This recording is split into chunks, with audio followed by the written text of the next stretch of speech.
I want you to imagine that it's the day of judgment. Imagine it's time for the hisab, accountability to begin. One-on-one, the time is here. And it's your turn. Your name is being called. How did you use your time in this world? Your name is being called. Allah subhanahu wa ta'ala wants to speak to you. You're standing alone before Allah subhanahu wa ta'ala with no translators, no mediators, no barriers. And you can see, and all of mankind can see your deeds. And as you're standing before Allah subhanahu wa ta'ala, you're asked first and foremost about your prayer, as-salah. Why are we talking about as-salah when we're talking about time here? How much time in this world is spent on useless things, wasteful things, compared to how much time we pray? Now, yes, the obligatory prayers are just 5. You're praying 5 prayers every day. Are you actually enjoying the 5 prayers? Are you putting in effort to realize that this is a prescription for your soul, a guarantee in the next life to be saved, to be protected? That the 5 prayers are checkpoints as well. They are also expiations, wiping away your sins between the prayers. The 5 prayers are an opportunity to reconnect to Allah. The 5 prayers are an opportunity to ask Allah. In sujood especially, the Prophet ﷺ tells us the closest a servant is to his Lord is in sujood, in prostration. So increase your dua. The time that you spend on your prayers every day, not just the 5 prayers, but the voluntary ones as well, the nawafil, should increase. The more you recognize the value of prayer and the value of time, they are intertwined because you were created to worship Allah. You were created to know Allah. And one of the greatest acts of worship is salah. And in fact, not just a salah on its time, as the Prophet ﷺ said, one of the most beloved deeds to Allah is praying on time, ensuring that you're taking care of your time and managing your time so that you're not missing the most valuable act of worship for which you were created. But increasing your nawafil, praying duha prayer if you've not prayed it before, make it a habit. Praying the rawatib, the sunnah prayers that are associated with the obligatory prayers, making sure that you're praying a full and deep and proper, enjoyable witr prayer. And during the prayer, you are concentrating, you are mindful. You're using your time in salah to actually enjoy that conversation you're having with Allah subhanahu wa ta'ala. So Allah asks you about your salah. The very first thing that Allah subhanahu wa ta'ala asks you, as the Prophet ﷺ said, is about your prayer. If the prayer will be done well, meaning if it's judged well, you succeeded, you prospered, you did well, alhamdulillah, then everything after that goes well. You took care of your salah in this world, so you did well in the next life. If the prayer was not successful, meaning you slacked off, you neglected it, you skipped a prayer, you missed a prayer on its time, you repeatedly missed a prayer on its time, or you repeatedly missed Fajr prayer, may Allah subhanahu wa ta'ala protect us and forgive us and guide us. What happens as a result of the person who neglects and neglects and neglects?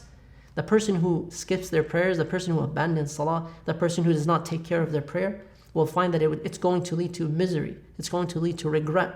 And then everything after that will be more difficult for him or for her. We don't realize at times that when we talk about the value of time, yes, generally it's about everything, all of your day-to-day activities. But specifically, we want to give more attention to the prayer, the time that you spend in salah. How many people today, when they pray, they are rushing out of their prayers. When they pray alone especially, they're rushing out of their salah. One of the signs of sincerity and wisdom is that your prayer in private is better than your prayer in front of other people in public. And if you can't do that, then at the very least, if your salah, your prayer in public is somewhat good in front of other people or with the jama'ah, then at the very least, make your salah in private equal to it, but try to do better. But don't make it worse. Don't let it be rushed. Don't let it be quick. Who are you rushing away from, and why are you rushing out of prayer? You're rushing to finish your salah so that you can save time away from prayer and back to ad-dunya, or so that you can rush back to work, or you can rush back to family. Don't you realize that the blessings you're looking for in all these other things, you cannot attain if you're not taking care of the quality of your salah? The time that you spend in your prayer is precious time. You're in a conversation with your Lord, the one who created you, the one who created all these other blessings that He gave to you, the one who bestowed upon you countless blessings. وَإِن تَعُدُّوا نِعْمَةَ اللَّهِ لَا تُحْصُوهَا. If you try to count the blessings of Allah, Allah tells us you would not be able to count them. Isn't it grateful? Isn't it right for you to spend more time in prayer? To take your time with the recitation? To choose a lengthier surah rather than reciting وَالْعَصْرِ in every prayer, قُلْ هُوَ اللَّهُ أَحَدٌ in every prayer, إِنَّا أَعْطَيْنَاكَ الْكَوْثَرَ in every prayer. Obviously, aside from those who just embraced Islam and that's the only thing that you know, But isn't it time for you to read lengthier surah that you know, to read a little more, to learn so you can recite longer? And if not that, then at least in your sujood. Don't rush your salah. I want you to reflect on a beautiful story that took place at the time of the Prophet ﷺ with the companion Talha radiallahu anh. He had a dream about two individuals, and he speaks about these two people. They became Muslim at the same time. It's a famous story. They became Muslim at the same time. And later on in their lives, one of them died as a shaheed, as a martyr. And the other friend who became Muslim at the same time outlived the first. He outlived him for approximately a year. And then he died. We don't know how, maybe natural causes, Allah knows best. Talha radiallahu anh has a dream. He's standing in front of the gates of Jannah, and these two men are in front of him.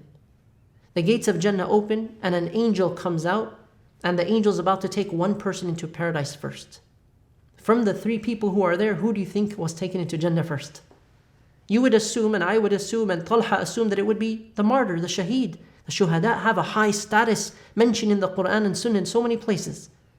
But the angel came out and did not take the shaheed first. Rather, the angel took the man who died a year later.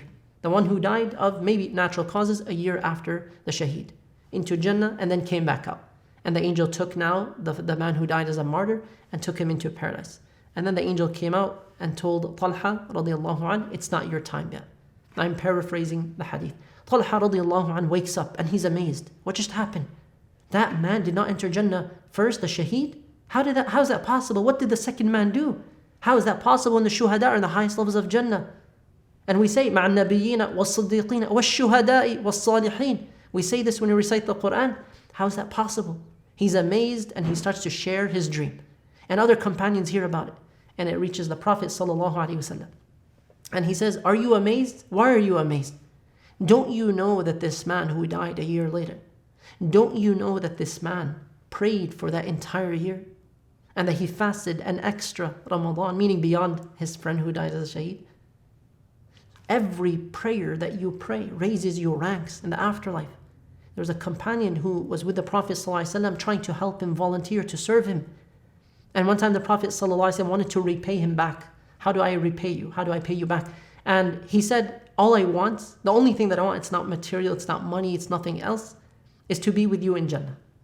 That's it. I want to be basically in the highest levels of Jannah with you. The Prophet ﷺ asked him, أَوَ غَيْرَ ذَلِكَ, is there anything else that I can pay you with? Like, is that all? He's like, هُوَ ذَاك, that's all that I want. The Prophet ﷺ then responded with an answer that benefits all of us until the end of times. He said, then help me to help you with your request by increasing your prostrations, your sujood. Meaning what? By praying more nawafil. Increase your qiyamul layl, increase your rawatib, increase salat al-duha. Increase your voluntary prayers way beyond the obligatory prayers. If you're aiming really high, that's one way to get there. Use your time in this world to really improve and maximize your moments in which you are standing before Allah subhanahu wa ta'ala, and you will find barakah in the rest of your day and the rest of your activities. May Allah subhanahu wa ta'ala put barakah in our time and efforts. Allahumma ameen.